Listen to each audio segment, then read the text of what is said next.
Welcome back to Revival League Season 3 Close Qualifiers. Today we're going to be watching TFO versus Pingu Esports. I am alone today, unfortunately, as usually there will be a co-caster on this side for you guys. It's mirrored for me. But I don't know a grand amount about these teams, so we're going to quickly just discuss the way we expect the games to go. Both of these teams have obviously gotten this far. It's obviously day 3, so more than likely we're going to be seeing a bit from them in the course of this matchup in general. So I want to see how these teams actually are able to contest each other, and if they are able to really show some prowess here against the opposing side. I'm seeing a couple familiar names on both sides that I definitely could expect to do very well. And if their team's anything like who they are, then I can imagine that these teams are going to go head-to-head quite well. At the moment, we are just waiting on people, well, the final person to get into the lobby. My hands are very clammy right now because it's warm in my room. But I don't know if we have a graphic for this. The map we are going to be playing today is going to be the Oregon. It looks like we do have a little bit of a vote in the top right, which says 50-50 at the moment. So it looks like these teams are relatively evenly matched on the social vote. A lot of people seem to be rooting for both sides. So more than likely, we're going to be seeing a very, very close matchup coming out of this game. And realistically, Oregon is one of those maps where if you can win top floor, fine. If you can win bottom floor, on attack at least, if you can win top floor, fine, cool. It's like barely defender sided. If you can win bottom floor on Oregon, you have a lot of confidence going forward into the rest of the map. Because as a whole, on Oregon, you have one of the most defender-sided sites possible available to you most times.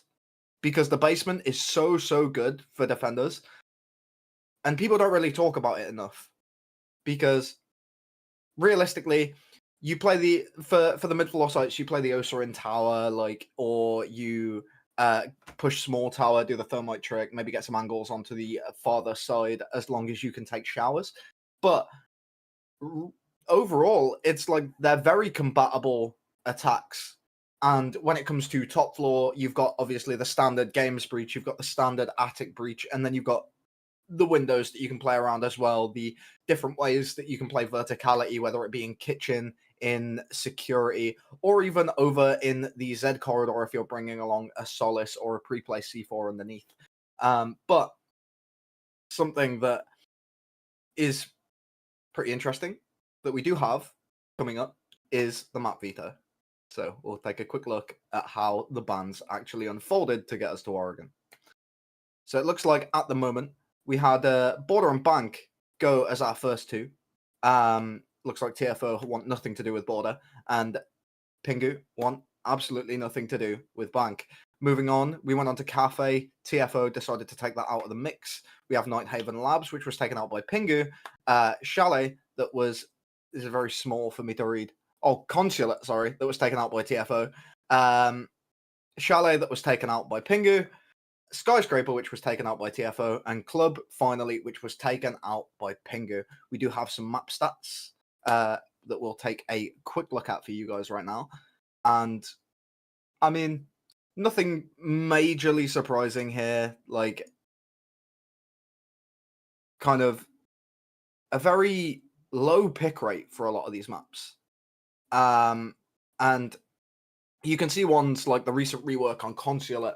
It's one of those where it's not really going to be picked, and you've got like Night Haven, which also is probably not going to be picked because it's relatively new. People are still developing strategies for that map. I don't know if anybody saw, but I think the first time Night Haven was played in Pro League was the BDS versus, I don't remember who it was against. It might have been Heroic,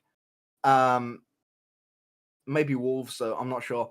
But they played it in Pro League, and there's some general sort of strats and sightlines that you can use, but realistically, a lot of them are going to become very redundant as the map is out for a long period of time, because a lot of these maps have a lot of different renaissances and things like that change the way the map's played and really bring on a lot of things for these people to use and abuse. But as we are still waiting for this final player to get themselves into the lobby, we're just kind of chilling out and having this bit of a conversation. I don't really know much more I can cover, but we'll have a quick bit of a chat about the different map pool and the things that are going on at the moment. One of the most common maps is Oregon, alongside things like Cafe and basically just like the staple 5, which is like Oregon, Cafe, Villa, Clubhouse, etc. Like you've got like the big 5. I don't remember the last one. That's why I said etc. But either way, I've been put on the spot, and yeah, those big 5 are the main ones that are going to be picked at the moment, because the fresh ones that are also included in the map pool aren't really fleshed out enough yet. Like Border, people don't really know if they want to play it methodically or aggressively, because it can be played either way. And yeah, the list just kind of goes on and on and on. But I am getting word that the last guy is going to be in the game sometime shortly, and it looks like he has finally made it into the lobby. We're just waiting for the waiting for the approval to start the game.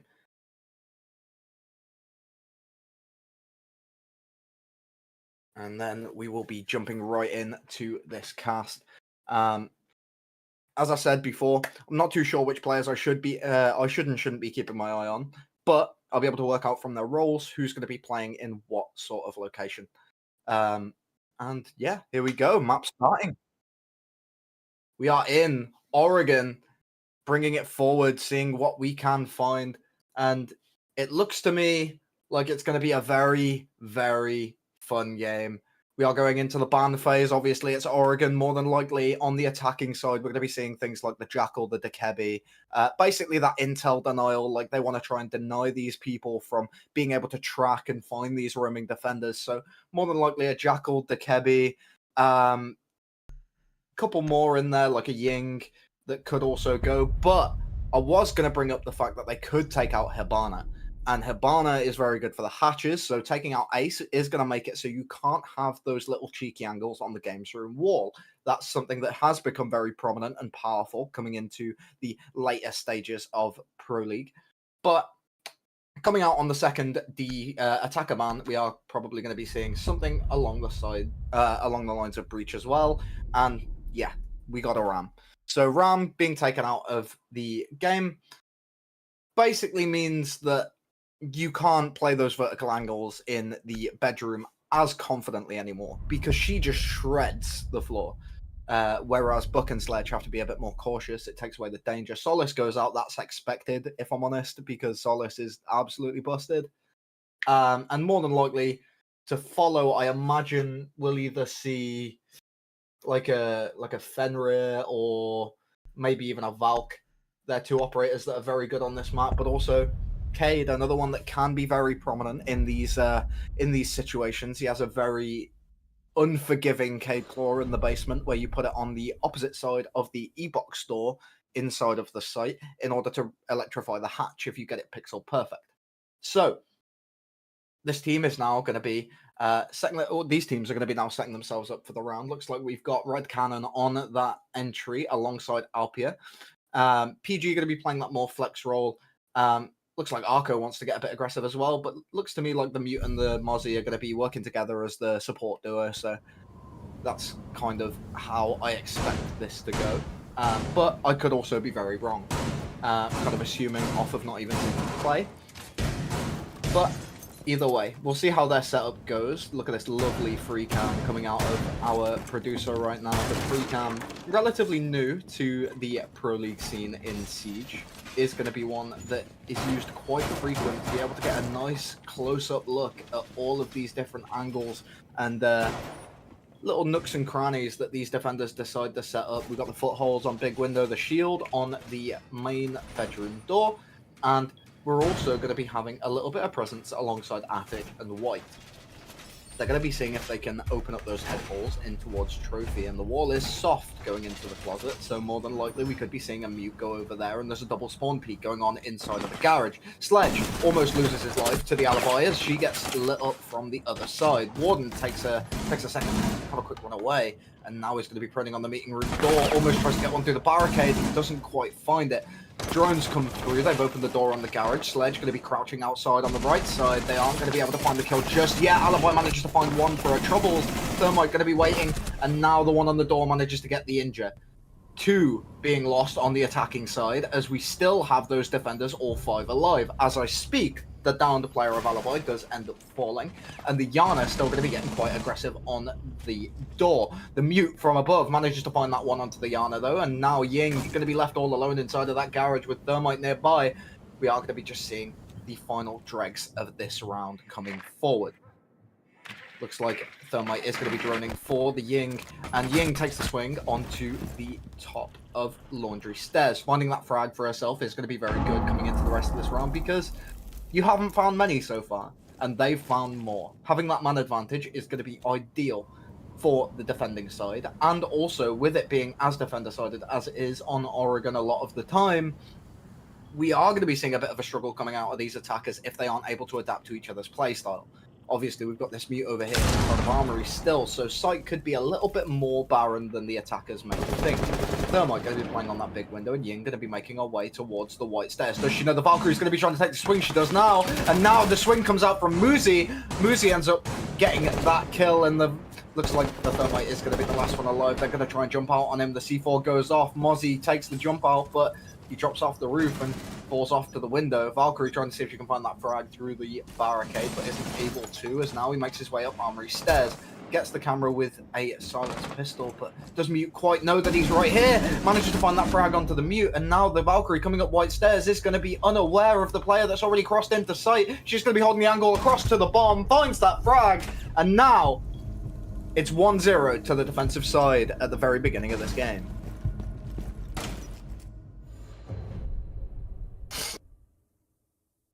Sorry if my voice is a little shot and I keep sniffling. I did come into this knowing that I'm a little sick. But we move forward. My voice might be a bit droning at times, but I'm doing my best. That was a very strong round coming out of the defensive side. They managed to label themselves as a very aggressive team, very like LATAM sort of style. They managed to find that very, very early and get those 2 opening kills in order to be able to get themselves in a position where they were able to just sit still. They obviously lost a couple players quite early, but being able to keep themselves alive into the late round in a 3v2 is very, very good, because they're able to play those side positions and those power positions that are still available that haven't been taken by the attackers. Something else that people might not have really thought about is realistically what clearance and ground did the attackers find in that entire round. They found Zed. That was it. They found Zed and Garage, and even then, only one of their players actually managed to get in through Garage, so it's a little bit of a struggle for this attacking side so far, and more than likely we are going to be seeing a bit more of that coming into this round in particular, because the basement, as I said at the start of this game, before it even started, the basement is argued to be one of the most defender-sided maps, or defender-sided sites, in the entirety of Siege, let alone this map. Buck loses his life very, very early alongside Capital to the 2 guns that are coming out on side. Looks like Red Cannon and Muzi were able to find one apiece. And now we're in a situation once again where, without even entering the building, the attackers have lost 2 players. And realistically, if you're losing 2 players on a basement attack, you've auto-lost. Because these players can now 5-man sight. Sunya manages to find one beautiful kill onto that man at the top of Laundry Stairs. One going to be trying to take this peek though, seeing if he can find that frag, but isn't able to very, very early, taking these Shaiko peeks onto the door. She takes a long swing on that Yana, isn't able to find the frag that she's looking for. Arco finds one onto the Habana. That is going to be the main person to open up these hatches, so now the Yana and the Sledge have to move down the actual staircases themselves if they are able to get themselves in.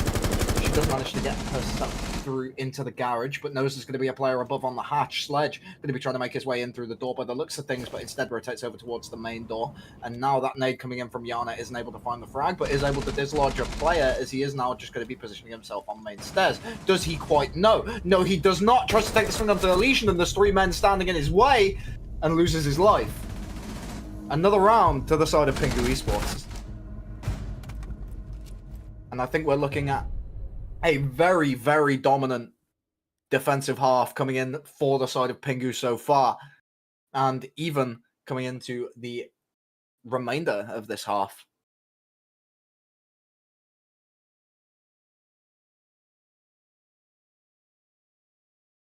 We're going to be having to see what adaptations are taken by TFO to see if they are actually able to find themselves into the, into the game.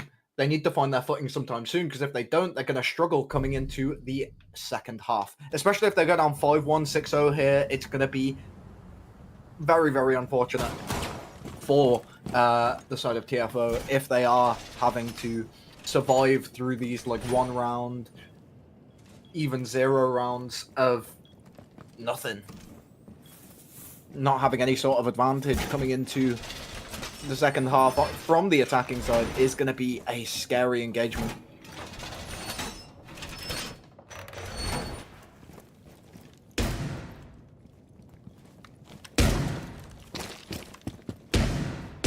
Looks like at the moment we're having a little fest in the corner with this Mozzie Warden, and I didn't quite see who the last one was. I wasn't paying enough attention. But it looked like probably Doc by the looks of things. We are seeing a shield operator. It looks like a Monty coming in on the side of Grapes. Very aggressive spawn peek coming out of Solaros, and now they're just going to be backing themselves up, trying to see if they can keep themselves alive. Somehow doesn't lose his life on the door as he gets swung on by the looks of things, the Hibana. I'm not too sure, but they do manage to find one running out of the building. Muzi going to be taken out very, very early, but player with utility already on the board. The thing about Siege is really do have passive and active utility. The fact that you have taken out that Valkyrie, yeah, fair enough. The MPX is quite a good gun, and you've taken out 2 of them now. It's also a bit of the fact that, oh my goodness, Arco manages to find 2 extremely early. Solros finds another, and now it's a 1v3 with this Monty in the clutch. Monty loses his life, and that's going to be another round to the side of Pingu in a round that looks so promising for the side of TFO.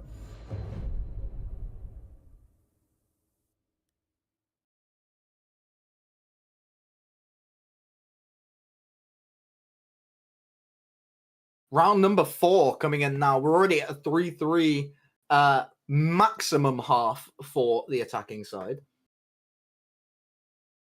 which is absolutely absurd. A beautiful play from Arco, managing to find that first one in general on that bedroom door, and then managing to get the Hibana through the wall with a perfect little read onto what her position was going to be. Finding those 2 kills definitely opened it up for his team, and Solros following up on the lower floors onto the player that was standing around in garage alongside the Monty. Really brought things together. Alpia kills himself. Oh, he has to go AFK. Understandable. A bit B-Tech, but understandable. And now, it looks like Pingu are that confident they're just willing to sacrifice a player. They're playing a 4v5, and realistically, I think this is... I don't think he has to go AFK at all. I think this is just a BM play. And, I mean, if you don't know what BM stands for, BM means bad mannerisms. Bad manners inside of the gaming. I think that's what's going on right now, because they are taking these very aggressive swings, and they are being punished very hard, so... Obviously, they lost 2 early in the last round, so they've got to be very careful about how they actually take these swings, especially being 1 down by default. They see the Monty, they know he's coming, they know he exists, and now the Yana are going to be trying to make her way in through garage, and is she going to be able to get away all the way through without Arco being able to be a bit of an issue? Looks like she takes a swing from behind the shelf, but Arco is going to be above, going to be trying to get her through the hash, but Red Cannon finds it early on. And now, looks like it's not through the hatch. He's just floor banging, seeing if he can find anything. Doesn't as of this point, and now it looks like Red Cannon wants to try and bait the Monty into giving him a free swing onto a player, but he does spot out the sledge of Pincher, and with him not being able to find that, it's not going to be great. But it looks like Amguns is going to be able to find that one for himself, and we are going to be in a little bit of a stalemate between the attack and the defending side. Obviously, with them being one pick up, they are going to be a little bit more confident than they have been in previous rounds. But the last time they had a player advantage, they were struggling hard. And, I mean, it flipped very quickly. They've got the man playing school bus this time. It is going to give them a bit of an advantage, especially if these players do decide to go for some more runouts. Looks like Warden is going to be trying to go for that long flank, but Sledge going to be waiting on the armory door, seeing if he can take out this Warden. Warden gets spotted out by the drone. The swing comes out of the front door. Thermite's able to find that, and now we're in a position where it's only the Echo left alive. He's going to have to see if he can find the rest of these kills and clutch it out for the rest of his team. Manages to find one onto the down Nomad. Manages to get the injury himself and gets that kill. Now tries to take the frag onto the Thermite, but unable to find it, and the Monty is just too in the way. Almost gets their head taken off by the Thermite, and now we're in a position where they are going to be securing themselves around, finding their footing in this game. TaskForceOsirisV2 wins the round, and they're going to be seeing if they can try and maybe move this forward a little bit. Obviously, if they're able to get that 3-3 split, it's not going to be ideal, but it's going to be very good. In order to go from 3-0 to 3-3 this early, very, very quickly, it's kind of what you need in this situation. I mean, if Pingu win one more, it's almost locked in at that point, right?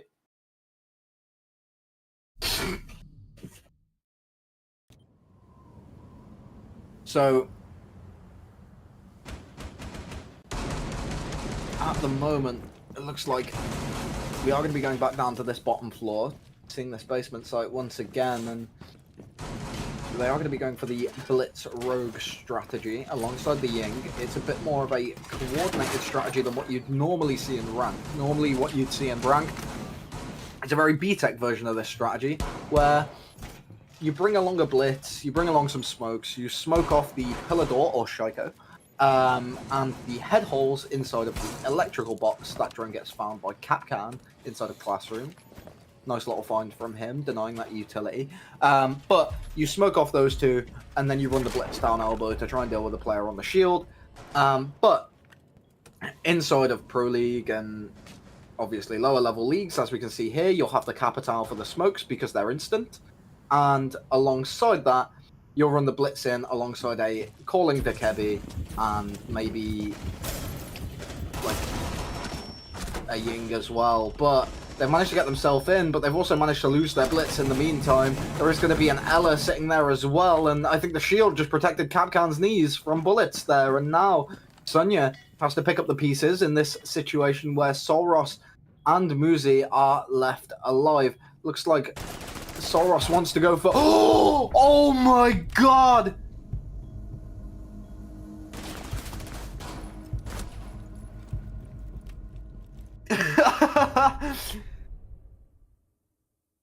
Pingu come out of that round with a 4-1 so far.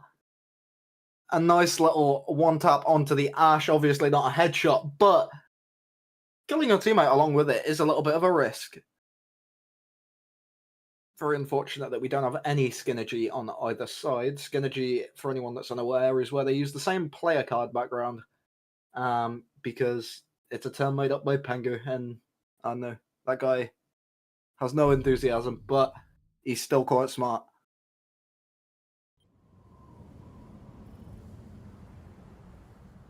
Moving in to the final round of this half. I almost said split. It's not the split.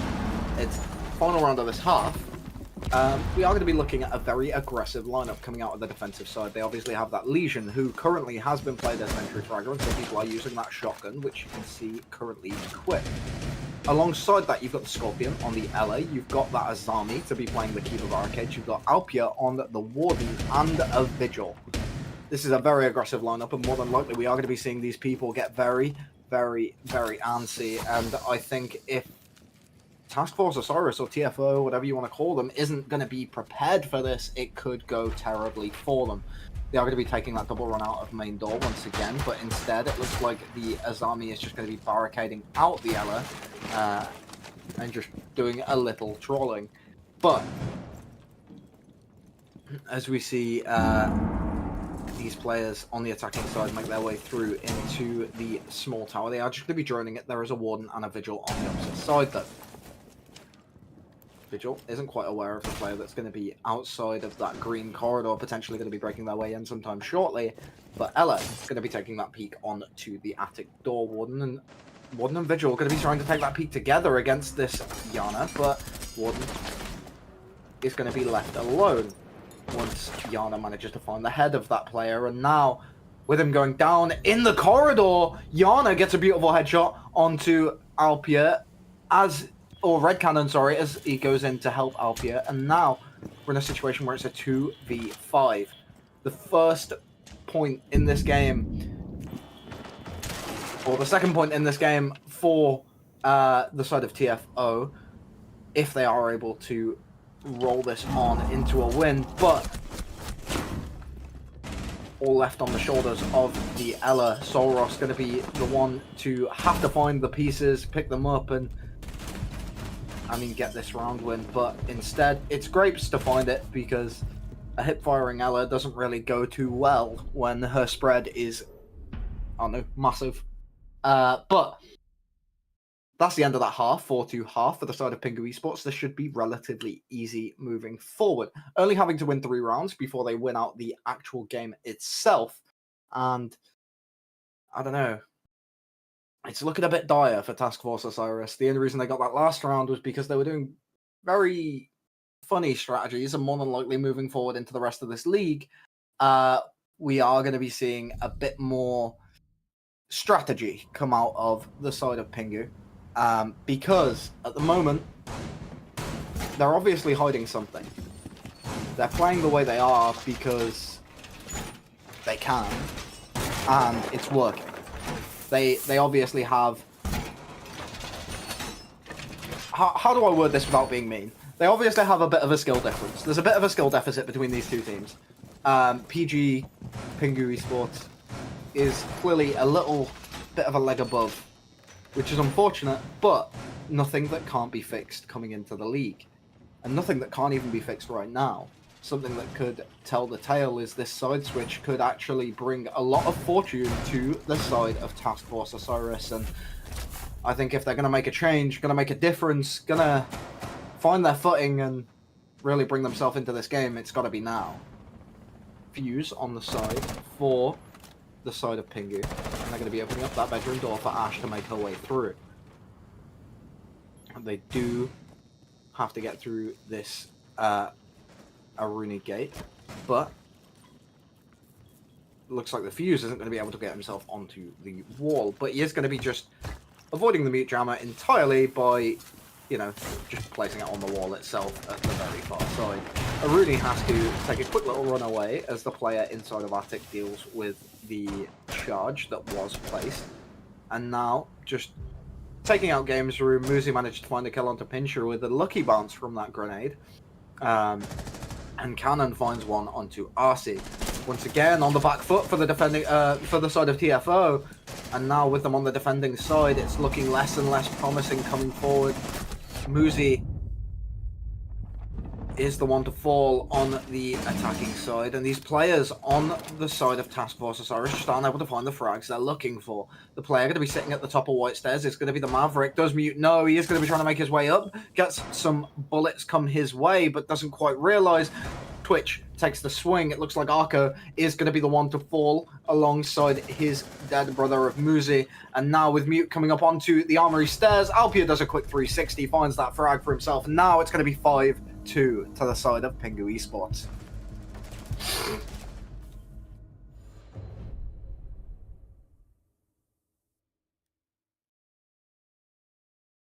Very well done from them. And now moving into the potential penultimate round here as we do go down to that laundry supply room site. The defenders, if they are going to win a site at all, it has to be here because this is one of the most defender-sided sites in the game. If they aren't able to win this,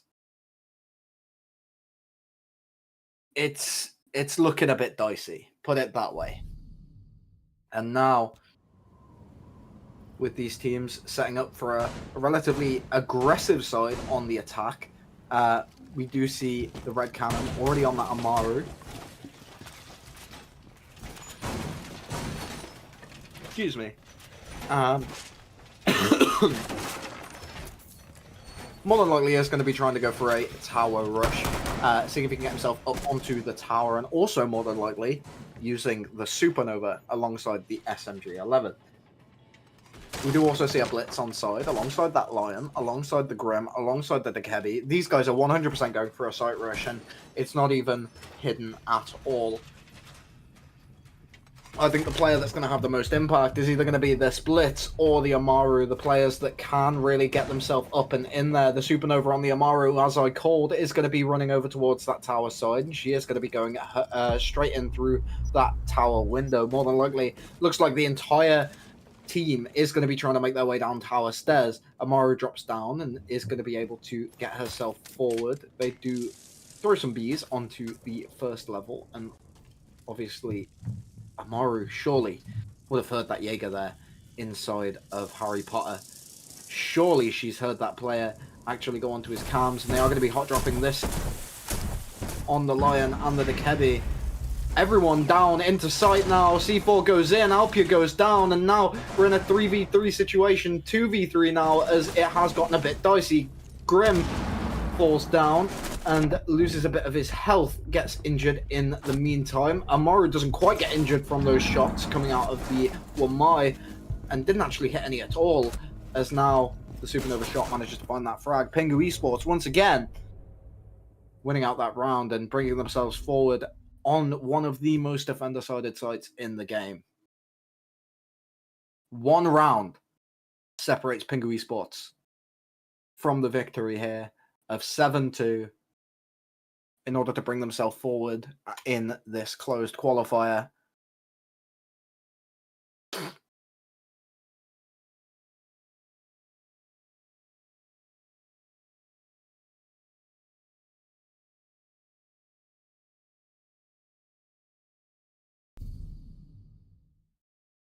A much more methodical attack lineup coming out of the side of Pingu this time. I think Pingu are going to take this round seriously just to try and rub it in that little bit more.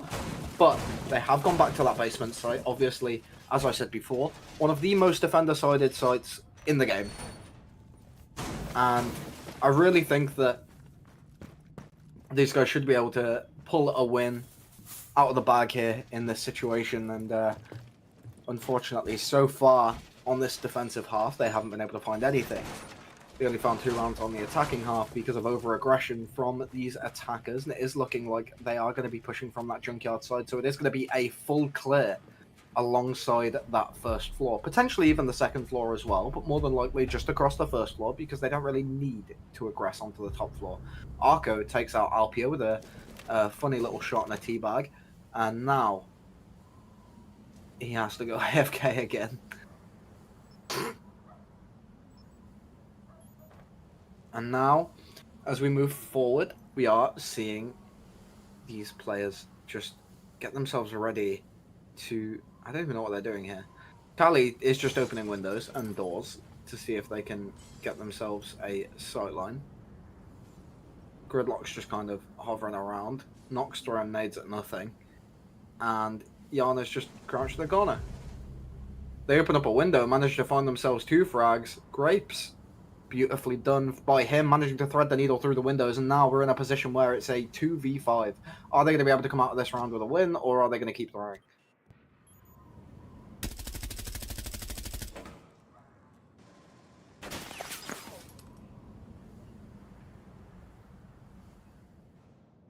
I feel like this is bad sportsmanship. But either way, it's not my call to make.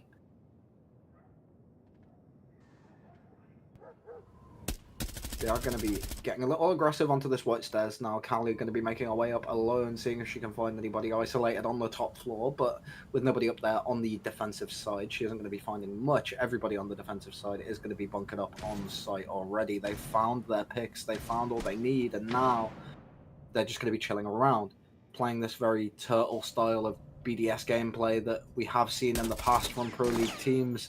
Nade going to be swinging over the top of the freeze that doesn't quite find its mark, and this player going to be hovering around those head holes, isn't going to be able to find anything else yet. Legion takes a swing, gets a little bit of damage dealt to him, now going to be at around half HP. That smoke canister goes off, but isn't able to find its mark either, and now this Gumon player is going to have to try and see if they can find anything, as the smoke does find the frag onto the Kali. Red Cannon going to be the last man standing in this 1v4 situation. Does need to find the ace in order to win out the round for his team. And is going to be just taking a couple peeks back and forth to see if he can. They're not playing aggressively on this defensive side. He thinks someone might be coming around for a flank, but nobody is at all. He sees three, manages to find one through the wall, and now we're waiting for this Wamai to take another swing onto the head holes. He keeps taking crouch swings, but I don't think she's quite prepared for those. This shotgun going to be close on the left side, is going to be able to do some real damage potential if it can find its mark. He does find one more, and now it's going to be that last man standing. Is he going to be able to get himself in, find the kill, or even get the plant down? He tries to make his way through, but isn't able to do it, and now that last kill just evades him slightly, and Task Force Osiris managed to pull themselves back with one more round. Red Cannon almost clutching that for his team.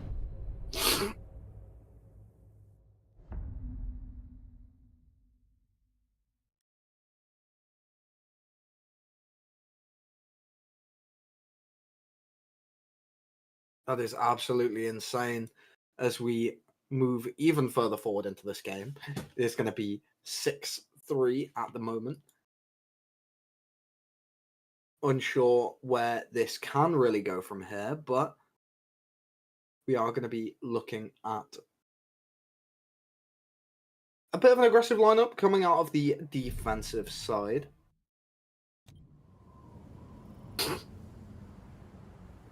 But nothing super important yet.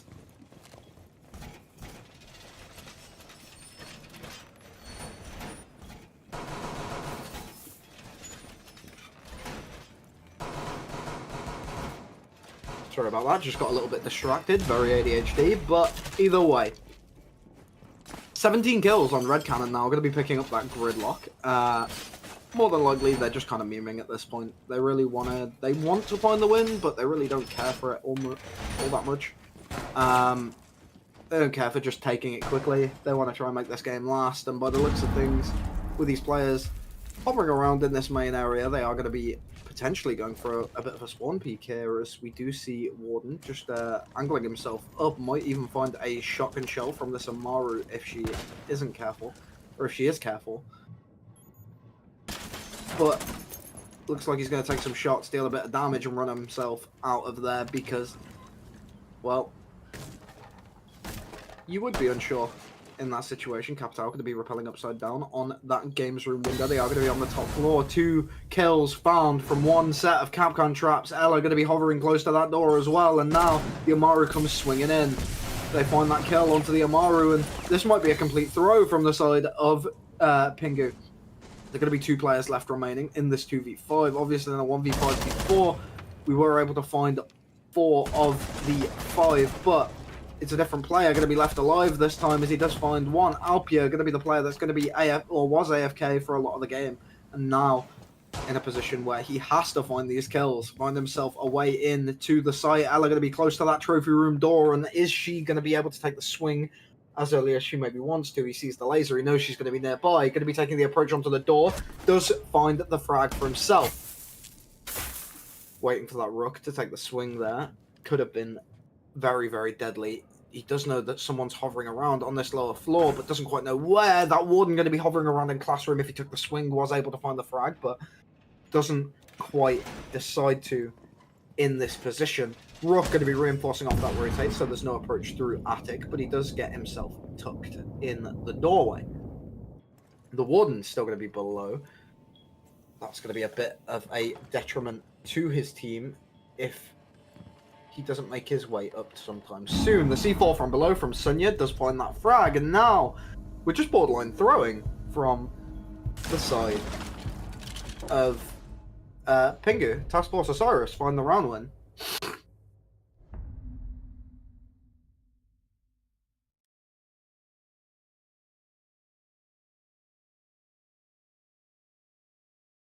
(6-4) going to be the scoreline as of this very moment, but we are going to be seeing them try and pick up the pace on the side of Task Force Osiris. Otherwise, they are going to be out and down, and that's not what they really want.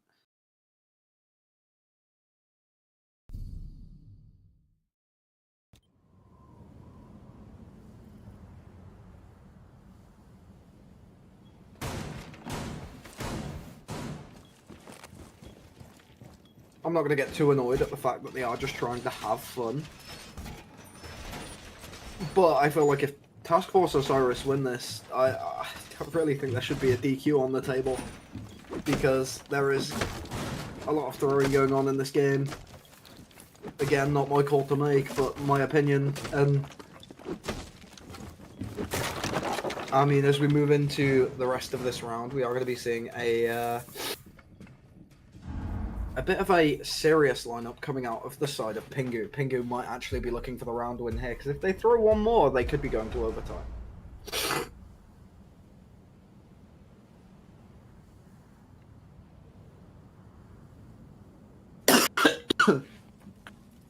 Oh my goodness. Now,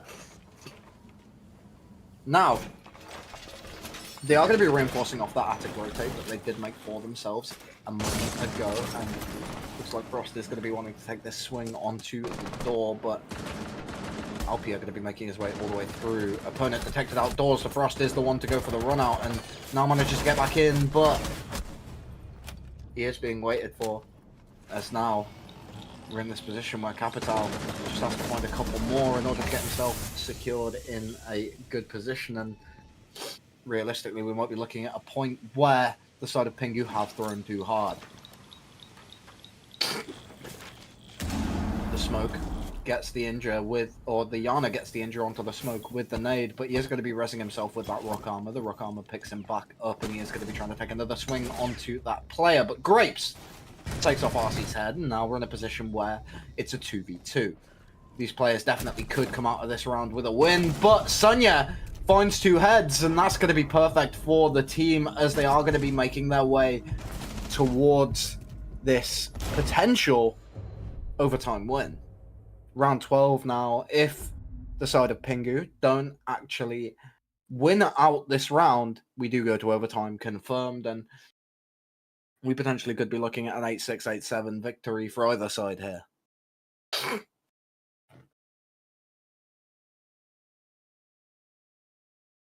Really need to blow my nose, but we don't have time. We have a riveting game on our hands where there's a team of throwers.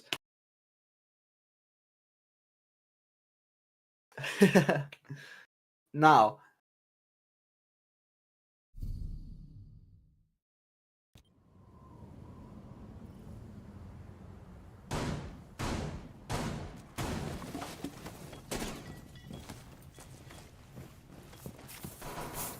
if I'm on the side of TFO here, I'm looking at an opportunity that's been given to me by these people involved.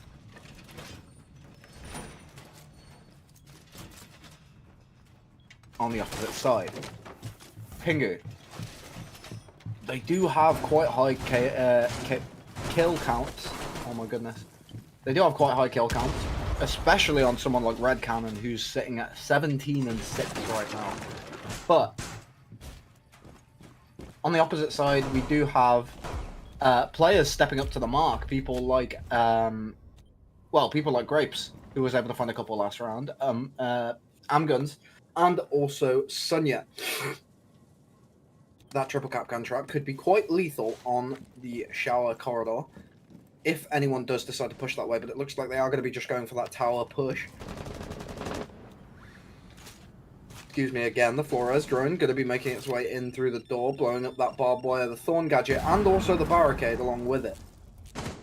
They don't know about this smoke as of yet, and he isn't going to be shooting these drones. Instead, it's going to be the player that's hanging around in elbow himself that is finding those drones for him.